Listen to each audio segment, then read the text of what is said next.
Токмок шаарына качан 1 миллиард сом бөлүнүп берилди? Айтылачы? Эч качан болгон эмес. Тарыхта болгон эмес ушу Токмок шаарына 1 миллиард бөлүнүп бергени.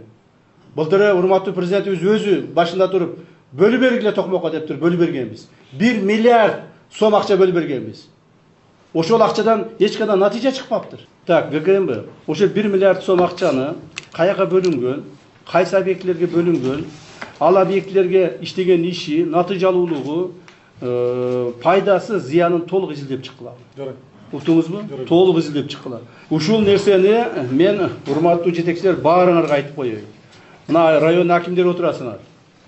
Райондун центрлери бар. Мына мен айтканды угуп атасыңар, Шаарда машина менен жүргөнүңөр көрбөйүн.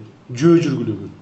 Шаардын ар бир метр жерин жөө басып, аралап, көрүп, суу жетпеген жерден суусун, тазаланбаган жерин тазалап, эгилбеген жерин эгип, жаман болгон жерлердин баарын карагыла. Уктуңарбы?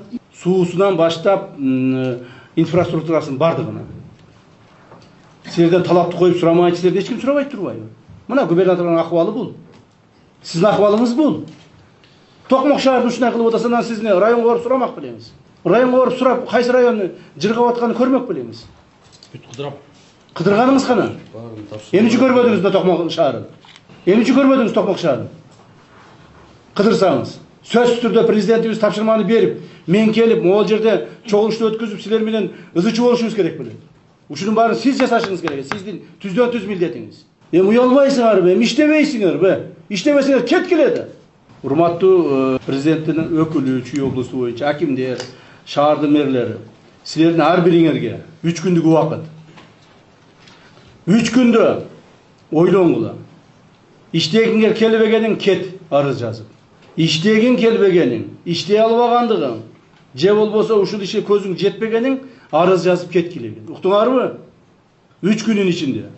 Кеткениңердин ордуна жаңы балдар, иштейм деген уул кыздарыбыз келип иштейт. Кетпей калып иштегениңерге талап ушундай коюлат.